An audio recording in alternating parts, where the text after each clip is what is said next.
Tracy is helping us navigate ahead the snow, wind, and very cold conditions. Area power crews and equipment are on standby this morning in case of power outages in that bitter cold. Plus, crippled Christmas travel. We are live from the big airport as people travel ahead of Christmas and as we welcome you on a Thursday morning. Live from Chicago's #1 news, ABC 7 Eyewitness News at 7 starts streaming now. Good morning, everyone. I'm Val Warner. And good to be with you. I'm Terrell Brown. 22nd day of December. Let's go outside, see what's going on this morning. We've been talking about it all week long. It's finally here. Thing is, it's calm out there right now. You wouldn't know anything's coming. Right. 32 degrees. Tracy, we know that is not the case, though.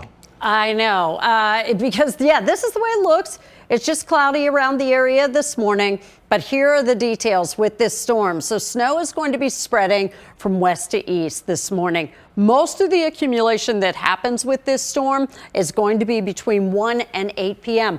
All totaled, I think we're going to have widespread 3 to 6 inch totals. And especially from the city south and east, I think we're going to be closer to the 6 in many cases. Now, overnight tonight, you're really going to hear those winds gusting. The wind may keep you up tonight. I'm just going to warn you. Blowing snow, flurries, gusts to 50, 55 miles per hour are going to be possible in the area tomorrow, along with these very cold temperatures. Jeremy Scott stepping in with traffic. Tracy, it's been a busy morning on the roadways. We'll start off in Third Lake, where Rollins is closed 45 all the way to Grand Avenue due to a very serious crash. We heard at least one car caught fire, and because they were putting out that fire, conditions are slick in that area, so keep that in mind if you are traveling through Lake County. Elsewhere, it's really looking pretty good. We still have a delay inbound 57 right around 123rd. That's from the earlier crash. Right lane is partially blocked there. If you're headed to O'Hare Midway, you're still seeing delays on those expressways closer, but the big delay right now southbound of the Tri-State right around Roberts Road. Chopper 7 HD has been over for just a little bit, and still 2 left lanes are blocked off. Because of that, you're seeing a heavy delay all the way back from 75th. Now, we did see them start to move some cars off to the side, but there are a couple that may be needing a tow. So if you're taking the Tri-State, you might want to think about using LaGrange or Harlem as your alternates, Val and Terrell. Righty, Jeremy, thank you for the update. All the talk today. Holiday travel issues continue at O'Hare and Midway airports this morning. Hundreds of flights have already been canceled because of this storm on the way. Yeah, thousands were canceled at O'Hare yesterday, topping the list of cancellations nationwide. Diane Patthew is live with an update at the airport right now. Diane. And we have seen cancellation after cancellation all morning long here at O'Hare. And we're hearing of cancellations over at Midway as well, all to do with the storm sweeping the country, not just the one coming here in Chicago. Here are the numbers. O'Hare reporting 393 cancellations. Midway, 163 cancellations. Blizzard conditions are expected from the plains and the Midwest to the East Coast with high winds and plunging temperatures. We talked to passengers getting out ahead of the storm this morning, some that think that they may have trouble on the way back. Coming back, I say it's a possibility, but we haven't really gotten that much snow yet, so I don't think so. Nothing to worry about yet. No. Train service also impacted. Amtrak has canceled service on dozens of routes. Metra adjusting its schedule for the cold and windy conditions to come. We're also hearing about a hectic morning over at Midway with passengers trying to get to the terminals. The terminals were just stacked with all these people trying to get ahead of the storm to get out of town as quickly as possible. So definitely check your flight information ahead of time and give yourself a little more time than usual, just because things are slammed at both airports. Back to you. All right, Diane, thank you. Well, we continue our winter storm coverage this morning. Yep, Chicago City workers continue final preparations for a quick response today. Jessica D'Onofrio was live in Roscoe Village with their plans. Jess? Val and Terrell, ComEd officials are planning to show us how they're preparing their equipment for this oncoming winter storms. The CEO will also be here to visit with some of the ComEd crews this morning. Now, the utility company says it is adding to staffing, positioning people and equipment to respond quickly to potential power outages. They say they will have more than 1,800 utility workers on the system, including 350 line workers from around the country on deck. Meanwhile, there has been a rush to get in and out of town with bad traffic throughout the city last night. People trying to beat the storm and arrive in time for Christmas, many waiting for family to come. My brother's flying in like Friday night, so he'll be like We might not be tomorrow, yeah. Probably not arriving realistically till Saturday, I guess, at this point. Now back here live, we do expect to hear from ComEd officials. They'll be speaking to reporters in about a half hour. Val and Terrell, back to you. Jessica D'Onofrio on the north side this morning. Jessica, thank you. Northwest Indiana is going to get some of the worst of this weather. The governor there has already activated the National Guard. Meanwhile, residents in the south suburbs spent the day stocking up and rushing to finish last-minute holiday shopping. The expected rapid and dramatic drop in temperatures could lead to sudden freezing on the roads. Workers finished their last rounds of prep, while they do expect to deal with power outages. I think the wind and the cold is probably going to be the hardest thing for the vehicles, because when it's cold like that, things break a lot faster. The salt won't work once you get some of those sub-zero temperatures, even if we treat it, and it has been treated with calcium chloride. And CPS students do have class today. The district has canceled all after-school activities today. Many organizations and businesses, including some schools, are closed today. We've got a list of that. It will be scrolling across the bottom of your screen. Well, Chris, Grenville Market is closing early because of the storm as well. The market in Daly Plaza and the one in Aurora will close at 4 this afternoon. That will be the end of their season. The market in Wrigleyville will be closed today through Sunday. It will be back open from December 26th through the end of the year. All right, so we're going to be with you to get you through this storm. Everything you need to know on air. And when we're not on air, of course, we've got you covered online with information on our website and on our news apps. Now to some other news this morning. Ukraine's president is now the first wartime leader in generations to address Congress. Vladimir Zelensky's visit yesterday came as the White House authorized a new weapons package, including an advanced missile defense system. Congress is also considering a new $45 billion proposal for Ukraine. ABC's Justin Finch has more on this historic visit in Washington. Justin. Val, good morning. Ukraine's President Zelensky wanted to make this trip sooner, but says his visit now, some 300 days into the war, shows the situation in Ukraine is under control because of U.S. support. Following in the footsteps of British Prime Minister Winston Churchill, Ukraine's President Volodymyr Zelensky addressing Congress and seeking to cement a wartime alliance. Our two nations are allies in this battle. Zelensky framing Ukraine's fight against Russia as one for the future of common freedom and shared values. The president thanking the U.S. for its continued support and calling on Congress not to waver. Your money is not charity. It's an investment in the global security and democracy that we handle in the most responsible way. Congress now mulling over a $1.7 trillion government spending bill, which allocates $45 billion in additional aid for Ukraine. We understand in our bones that Ukraine's fight is part of something much bigger. Just before Zelensky's arrival, the White House approved another military aid package, including an advanced surface-to-air Patriot missile system. We need to be working with the Ukrainians to give them the ability to go on the offensive, because you cannot win a war on the defensive. Patriot missile system, very important. But some military experts say it may not be helpful against drones that Russia has been using to cripple Ukraine's electric grid. In Congress, Zelensky's remarks were warmly received. There aren't many moments like this. I think everyone in the room understood the sense of history involved. And the Kremlin warning the U.S. that supplying Ukraine with those Patriot missile systems would be seen as a provocative step. But President Biden pushing ahead and saying that move isn't escalatory, but it is defensive. Val?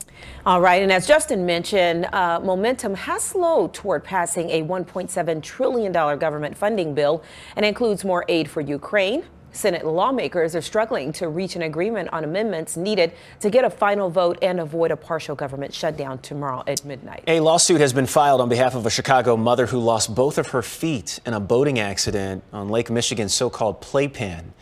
Lena Batoshier was sucked into the propellers of a boat while floating on a raft with her friends back in August. Her lawyers say that her injuries were entirely preventable. The owner of Aqua Leisure, which rented out the boat, is named in the lawsuit, as well as the boat's operator and captain. We've reached out to them for a comment. We have not heard back. We are expecting a decision today on whether Franciscan Health can close its emergency room in Hammond, Indiana at the end of the year. The city asked the judge to issue preliminary injunction to delay the closure. Without one, ambulance runs to the hospital will end tomorrow. Franciscan announced the planned closure of inpatient and emergency care of what was formerly known as St. Margaret's Hospital last month. You're live in local news, just getting started. We're streaming out loud this morning. Coming up, a newly elected congressman's resume continues to be up for review this morning. There are new claims that he made up stories about his past and his family. But first, Tracy's got your AccuWeather forecast. She has been tracking the timing of the snow and the high winds all week long, and today it's at our doorstep. And as that snow rolls in, remember that you can get up-to-the-minute weather conditions in your neighborhood. Use your smartphone, hover the camera over that QR code that you see on the screen right there. It'll give you a link right to our Doppler 7 Max radar.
Good morning to you. This may be my, I don't know if I should say favorite, but I think this is a graphic that really illustrates well what is going to happen today with our temperatures and with the increase in the snow percentages. So you see later this morning, we're still in the 30s. By noontime, we start to notice that temperature drop across the area. We'll go from 32 degrees at 10 a.m. to 0 at 10 p.m. Right now, the Arctic front still out to our west. As we do take a look, snow totals, and I know this is not the biggest snowstorm we have ever had here in Chicago. The problem is the falling snow, the blowing snow, the wind, the cold. We are looking at widespread amounts, though, of 3 to 6 inches of snow. That's significant in the timing as well, because we are going to get this snow overspreading the area when a lot of you may be trying to get out and about, get holiday things done, or just get home from work or school. So the first flakes do arrive a little bit later on this morning, afternoon hours as we get into Indiana. Now, storm totals, snow spreads from west to east. I think the bulk of the snow with this storm falls this afternoon as well as this evening. Tonight, frigid winds, frigid temperatures. The winds are going to pick up. Tomorrow, the winds are going to be at their peak throughout the day. We get blowing and drifting snow tomorrow. We get flurries too, but there you see how those winds really intensify. It's going to be a loud night with those winds tonight. Jeremy Scott has traffic. And for the most part, Tracy, we're actually looking really good. Things have quieted, headed towards O'Hare. We'll have that camera in just a little bit. Southbound of the Tri-State, you see that little blip. That blip is clearing because all lanes are open from that much earlier crash southbound at Roberts Road. Inbound on 57, that is tight from earlier crash cleanup at 123rd. Now, I haven't had this slide out all day, so I figured I'd pull it out now. It's still warm enough to where you need to check your car if you have to go anywhere over the next 48 hours. Make sure that your tire pressures are good. Those vital fluids like motor oil, windshield washer fluid. Make sure those windshield wipers are looking good. Also, if you can, get to an auto parts store ASAP. Check that battery. Make sure it's viable for these cold temperatures. It's not the windshield that's going to be the problem as much. It's going to be the frigid air that's going to move through later on tonight and into tomorrow. And speaking of O'Hare, a little tight on the 190 headed outbound towards O'Hare. Terminals are a little slow too, so give yourself just a little bit of extra time, as Diane's been saying, to get either to O'Hare or Midway. Thankfully, Cicero around Midway not posing too much of a problem, Val and Terrell. All right, Jeremy, thank you. Calls for a newly elected congressman to resign are growing louder this morning, and it comes amid new claims that he made up stories about his past. What he said about his family is even coming into question. Here's ABC's Andrew Dimbert.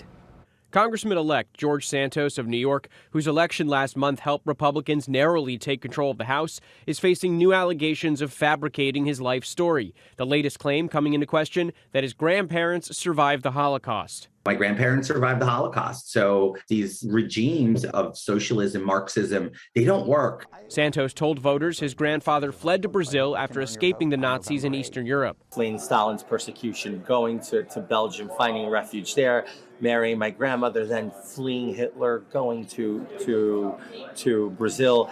That's a story of perseverance. But according to The Forward, an independent Jewish news organization, genealogy websites show both Santos's grandparents were born in Brazil. The gaping hole in Santos's resume now appearing to grow wider after first being exposed Monday by the New York Times. Santos has said he attended NYU and Baruch College, but the schools say they have no records of him. Santos has said he worked at Goldman Sachs and Citigroup, but the banks say they have no record of him. Even his animal charity has no IRS paper trail. If you've seen Inventing Anna on Netflix, this is Inventing George Santos. And it's time that he do the right thing and step aside. Santos has still not come forward to respond, his attorney only issuing a statement suggesting the accusations are a political hit job. His opponents say otherwise. She appears to be a complete and utter fraud. His whole life story made up. And he's going to have to answer that question. Did you perpetrate a fraud on the voters of the 3rd Congressional District in New York? Andrew Dimbert, ABC News, New York. Some are calling for Santos to resign before he's even sworn in. Analysts say it's more likely he'll face an ethics investigation once he takes office. Well, the House committee investigating the January 6th attack on the Capitol will release its final report today. Last night, the committee released transcripts of interviews with 34 witnesses. The full 800-page report concludes that then President Donald Trump criminally plotted to overturn his 2020 election defeat. The U.S. House voted to posthumously award Emmett Till and his mother, Mamie Till Mobley, the Congressional Gold Medal. The vote was unanimous. The Chicago teen was murdered by white supremacists in 1955. His mother insisted on an open casket funeral, galvanizing the civil rights movement. The medal will be given to the National Museum of African American History, where it will be displayed near Till's casket. Sam Bankman-Fried is back in the U.S. this morning. He was extradited from the Bahamas late last night. Bankman-Fried is facing federal charges of fraud and conspiracy tied to the collapse of his cryptocurrency company FTX.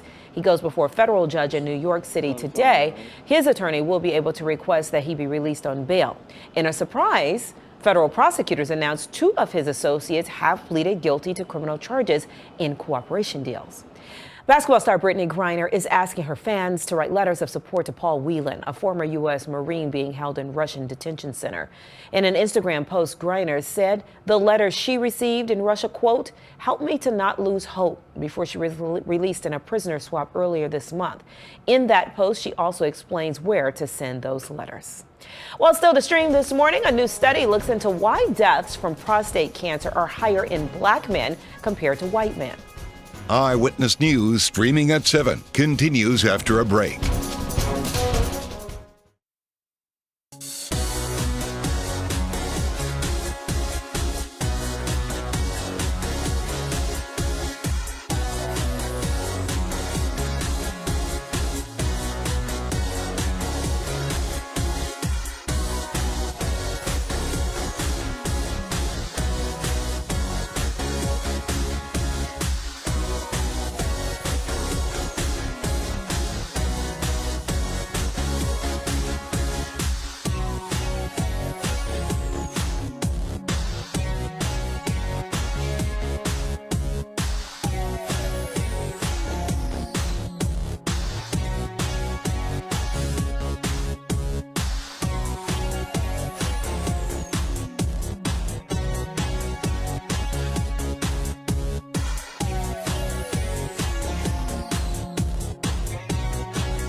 Nearly 107,000 Americans died of drug overdoses last year. That is according to final figures released today from the CDC. Now, the official number was 106,699. That's nearly 16% higher than the previous year.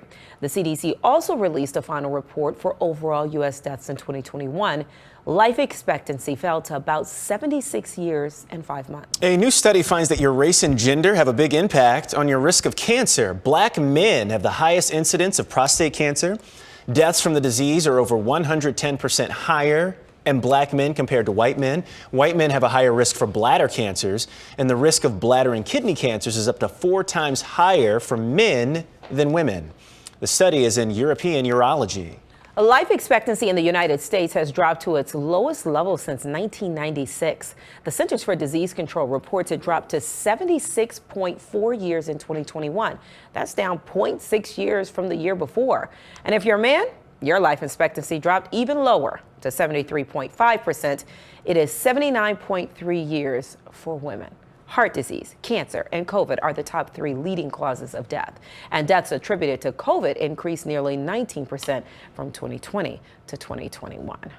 All that great news we just talked about, huh? You know, it was a whole block of death. That's right. It sure was. One day back to work.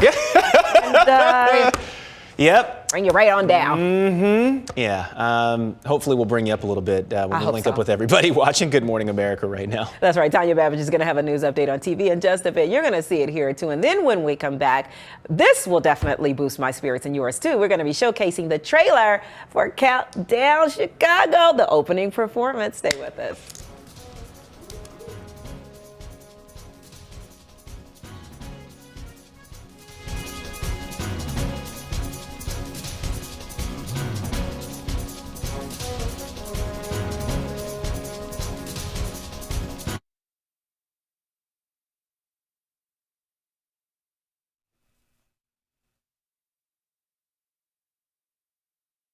Now, an update from ABC 7 Eyewitness News.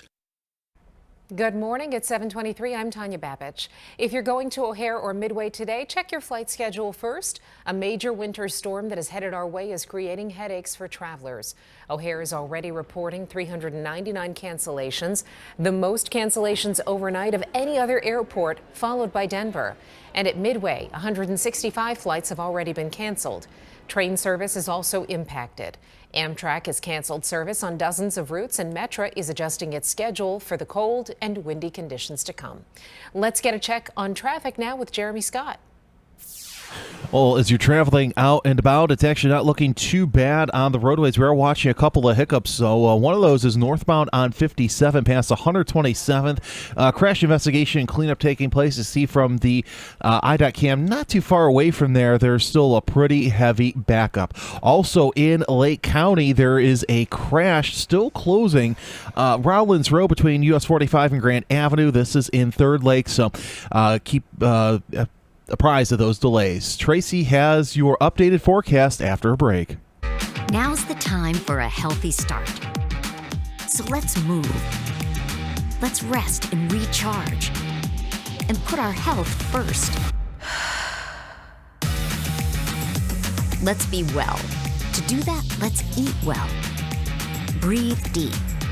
Find joy in the little moments. And do what we love with who we love. Together, let's live well. Advocate Aurora Health.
Good morning to you. Key messages about the storm coming our way. So this afternoon and this evening is primarily when the bulk of the snow falls with this system.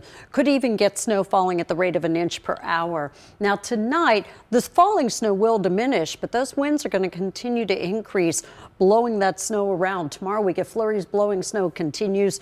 Very strong winds through the day tomorrow and bitter cold wind chills. Right now, 32 at O'Hare, 32 at Midway, still 29 in DeKalb, 30 in LaSalle. Arctic front hasn't moved into the area just yet, but it is on the way. AccuWeather alert days today and tomorrow.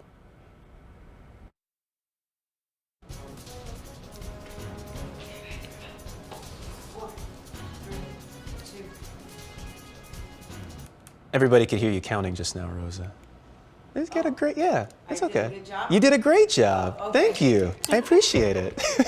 Hey, everybody, we're back. Thank you very much, Rosa. In less than 10 days from New Year's Eve, and that night, of course, we showcase our very own Countdown Chicago right here on ABC 7. Are you ready? Here is a sneak peek. Here we go. Hey, Cheryl. Hey, Jarrell. We're getting reports at the 911 center of strange activity over there. Please be careful.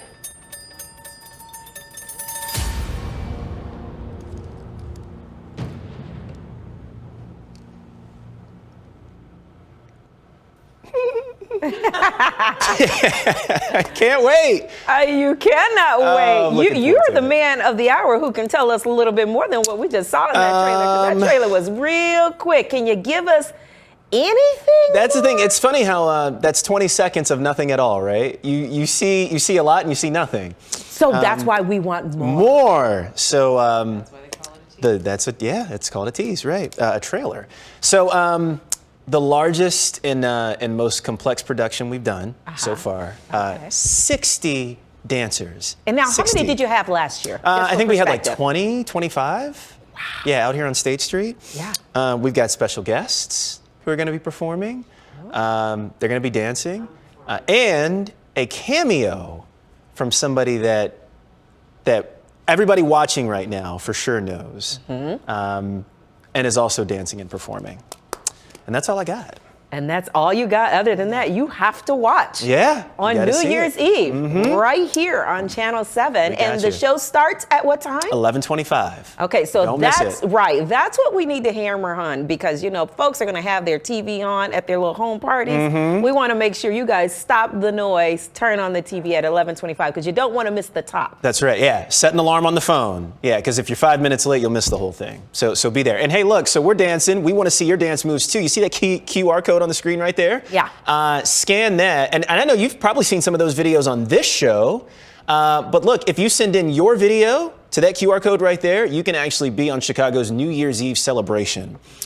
So head on over, abc7chicago.com, or scan that QR code, upload your video, and you might be dancing on the most watched local broadcast of the year in Chicago, Countdown Chicago 2023. I can't wait to see the videos. I have a question. Can I submit?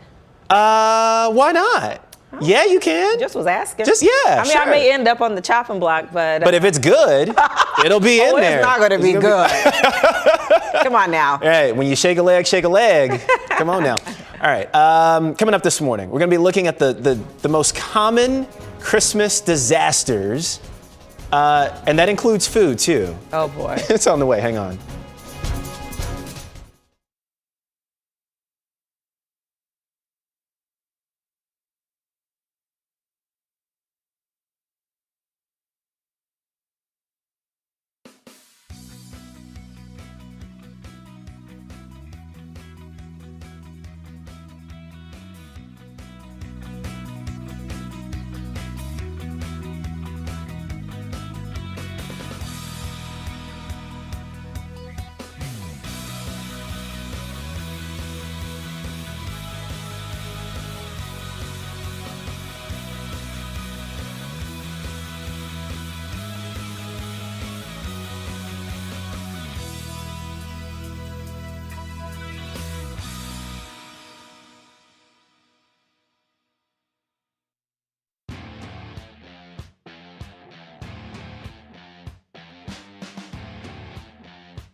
watching ABC 7 Eyewitness News at 7, streaming live now. Quick look at some of the stories we'll be watching for you today. We're expecting a decision on whether Franciscan Health can close its emergency room in Hammond, Indiana at the end of the year.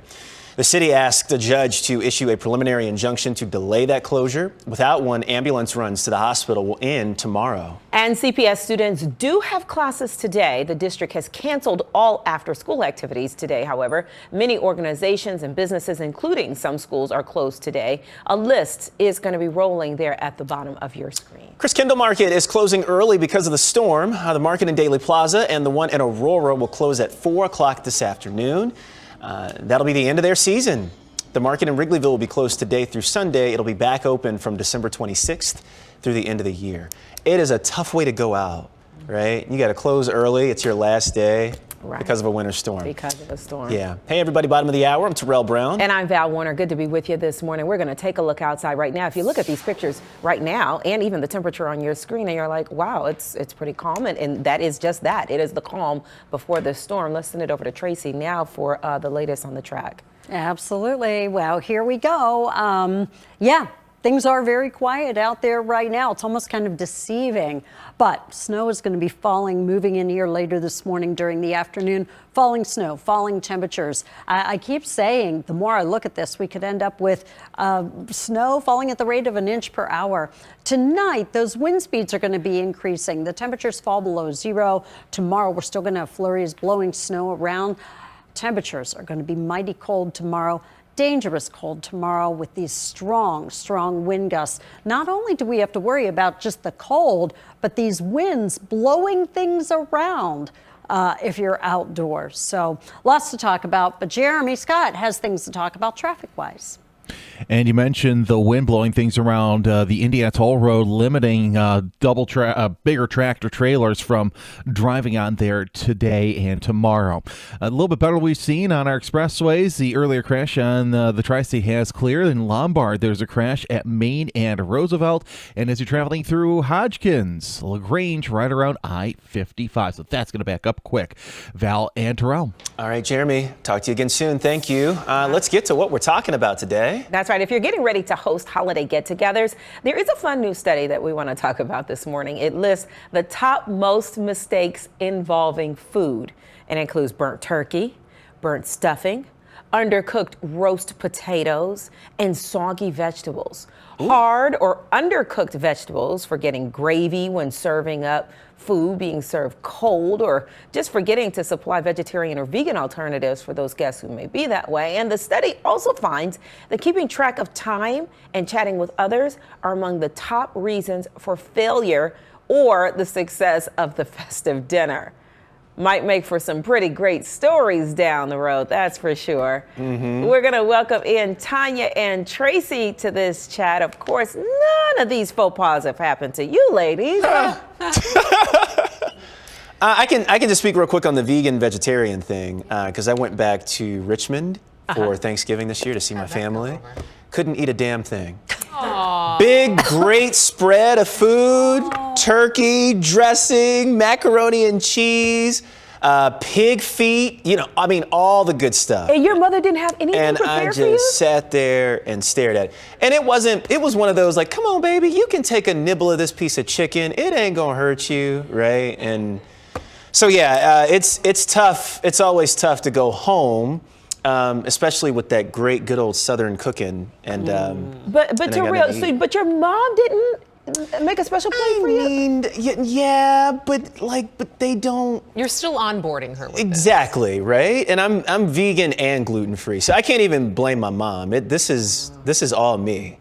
She wants to, and she's trying to feed me. There's just nothing I can eat on that table. But and this is a vegan problem. I mean, anybody who's vegan knows that. But it's not just vegan, it's also food allergies. A couple of minutes ago, I got a text message from my oldest daughter who has some serious food allergies, and her school is having a pizza party today, and she can't partake. Oh.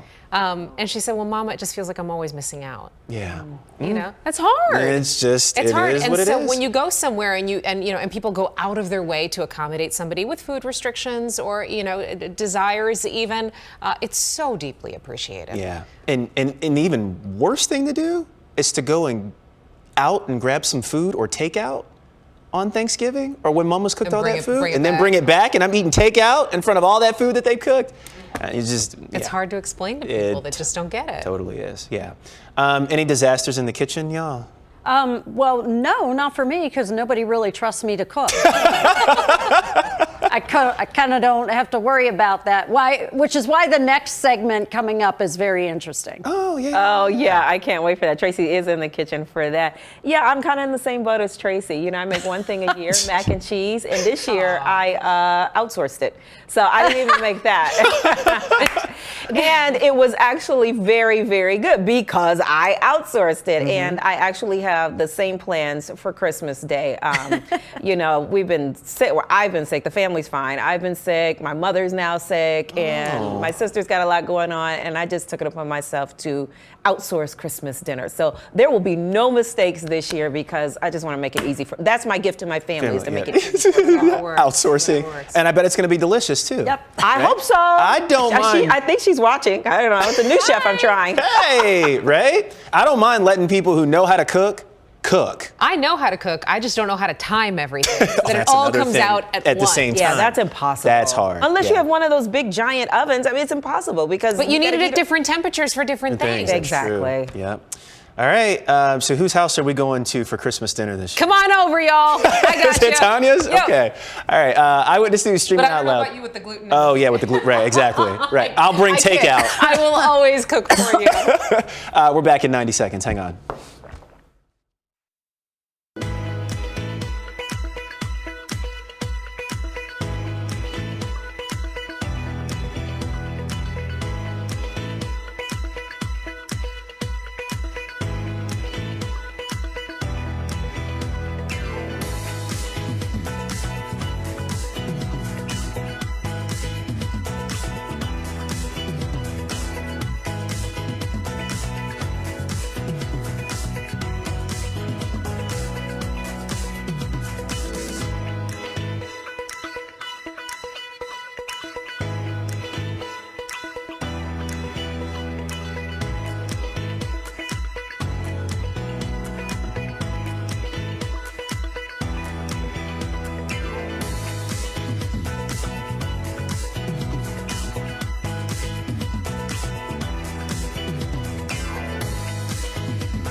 All right, pending winter storm. Here are the key messages. Snow spreads west to east here this morning. Most of the accumulation with this snow happens during the afternoon into the early part of the evening. All totaled, most of us are going to come in with 3 to 6 inches of accumulation. Higher amounts off to the east, especially from maybe Portage on east too. Frigid conditions here tonight. Winds are going to really be intensifying, especially the overnight period and throughout the day tomorrow. We are going to have frigid conditions, dangerous cold here tomorrow. So far, all is still very quiet, but the Arctic front is on the way. And I anticipate us starting to see snow flying around the city as we get closer to that noon hour. Right now, it is very quiet. It's 30 in Lombard. It is 32 degrees in Whiting, 32 in Westville, still 29 in Hampshire, 28 in McHenry. I'm watching these temperatures out to the west very closely, not seeing them fall just yet,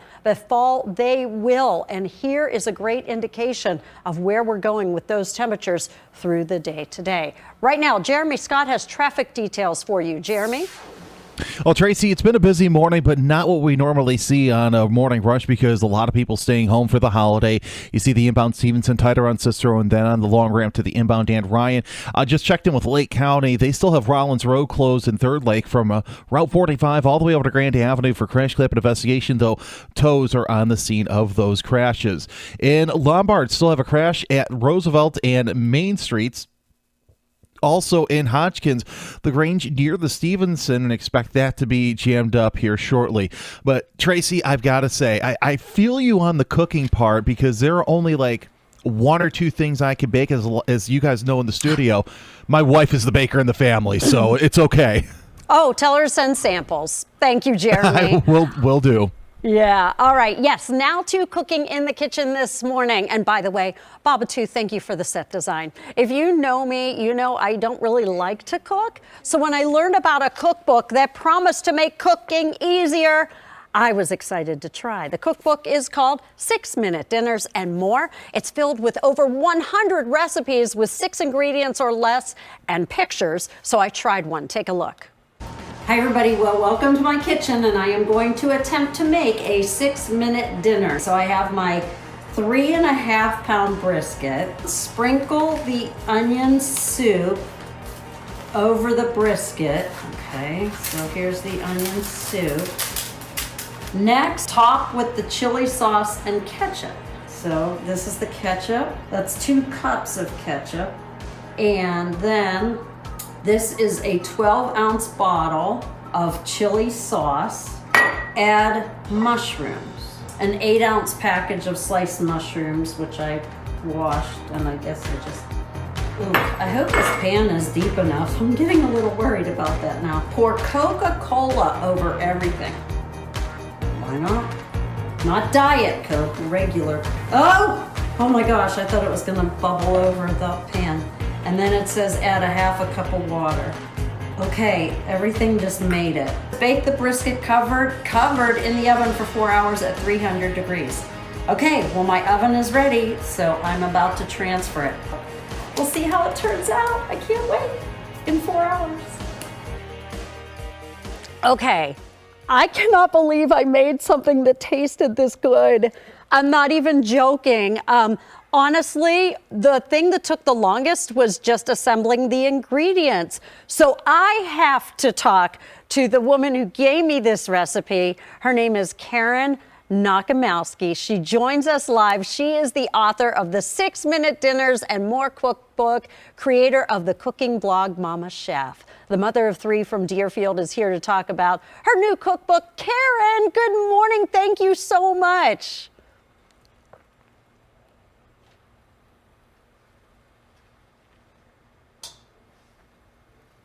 Well, I am having trouble hearing you, but hopefully our viewers are able to hear you. How did you come up with the idea for this book?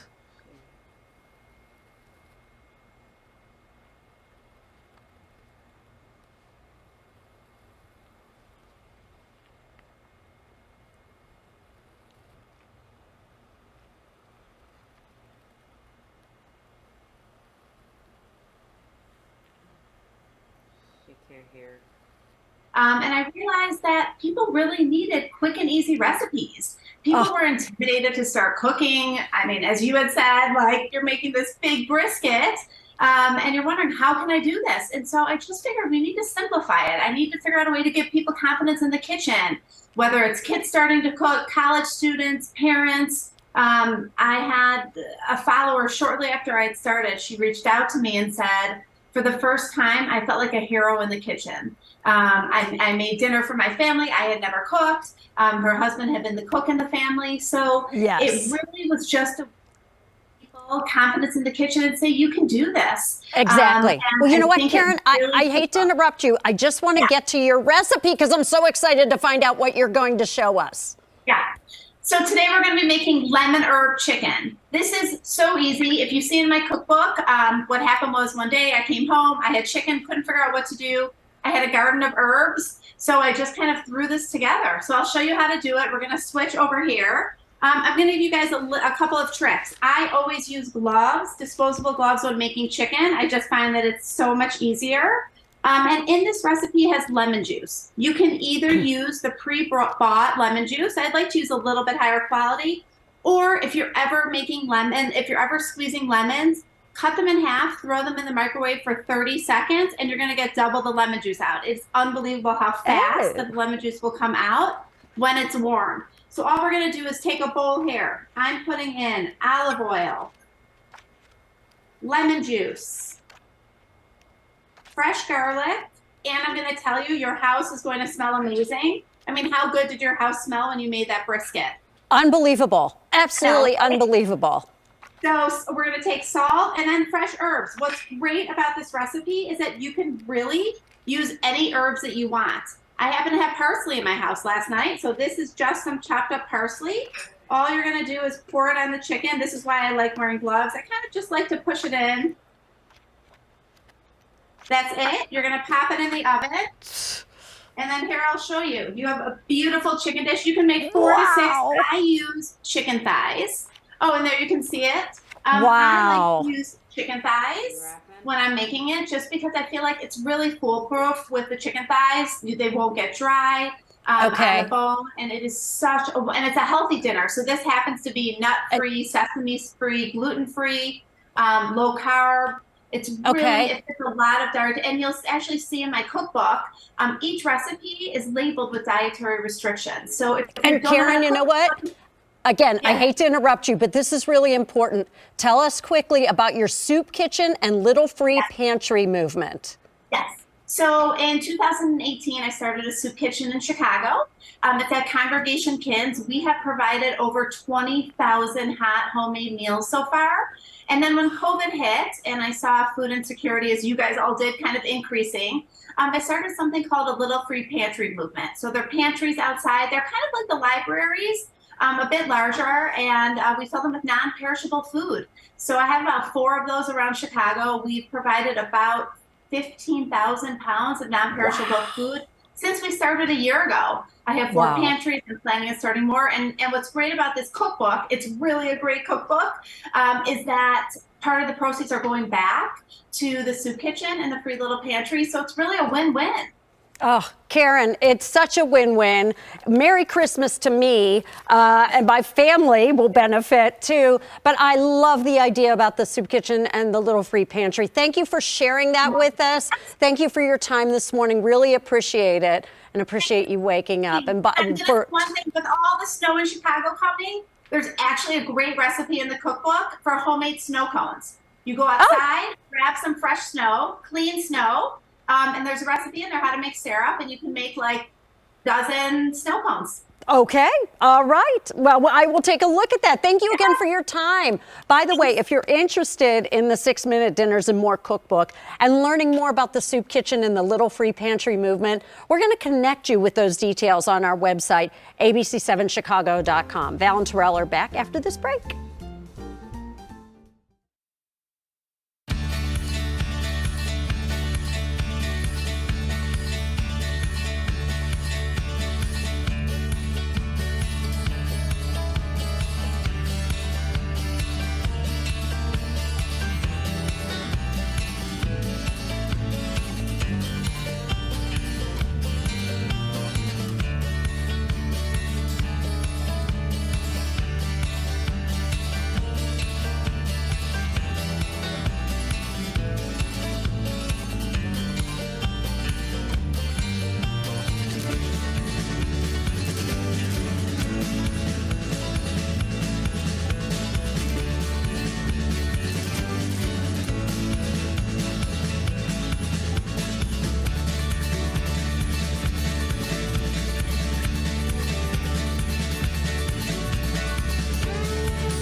You know, blood drives can be lifelines for people in need, from sickle cell patients to trauma victims. One donation can be the difference between life and death. Jose Sanders introduces us to a Chicago mother who says donations gave her son just a little bit more time to fight.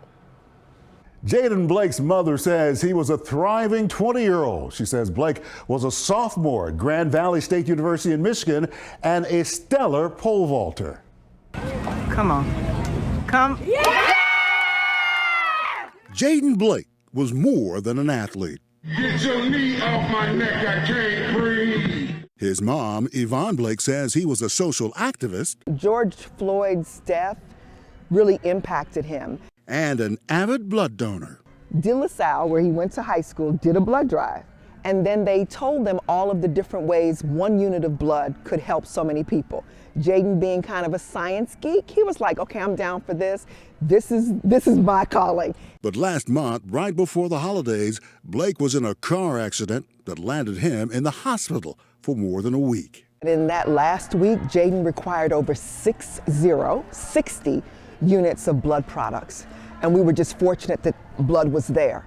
Blake fought for as long as he could, but ultimately he didn't make it. Now his mother vows to keep his legacy alive. People knew him, so they were asking what could we do, and we started saying, please just go donate. She started a nonprofit in his name, the Jaden Sebastian Blake Foundation. And a month after Blake's death, Yvonne hosted a blood drive in his memory with the help of a friend. And so his mother's request to us was to give that blood back.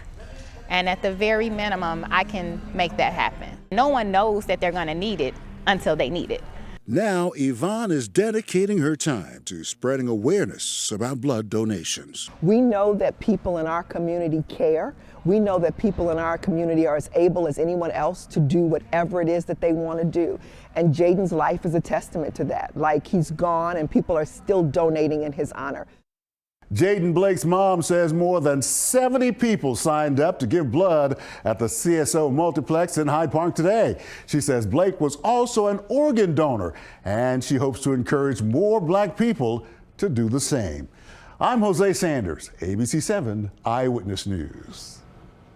Yeah, Jay was that. He was all that his mother says. And the reason why, when I came to work this morning, reading this story, as I mentioned earlier in our 6 o'clock, I'm like, oh my God, this is Jay, who was on Windy City Hammers with my son, Max. Yeah. And at the funeral, I remember they were passing out flyers telling people to come donate blood on behalf of Jay and his legacy. So I'm so happy to see that people did do that. And I mean, his mother, a month after laying your son. I was going to ask, when was this? I thought it was years ago, the way she talks. Oh no, the funeral was a few weeks ago. Oh my God. Yeah, and 20 years old, vibrant. He was well loved, and I'm just so happy that this is happening and that young people. There were so many young people there that heard this message. So. Yeah.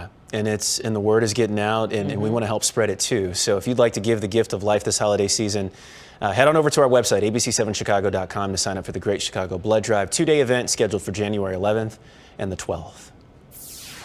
All right, let's chat weather here. An AccuWeather alert today, Trace. And I want you to know, I just looked at the temperature in Moline. It's down to 10 degrees. That's not that far away from us. Temperatures this morning still holding in the 30s. Our temperatures are going to be crashing today. Snow is going to pick up in intensity as we go through the afternoon. Just very strong wind gusts are coming our way here, especially as we get later in the day today and throughout the day tomorrow. Terrell and Val. All right. Thank you so much, Tracy. And thank you for watching Eyewitness News at 7 a.m. Tanya Babbage is going to have a news update on TV. Tracy and Jeremy Scott are going to talk weather and traffic during GMA. Yep, you're going to hear from them in just a moment. From everyone here at ABC 7, have a great day, everybody. We'll see you back here. Well, I guess by that time tomorrow will be a little after the storm. At least we hope. We'll talk about it, and we'll be with you tomorrow morning, everybody. Have a great day. This has been Eyewitness News, streaming at 7.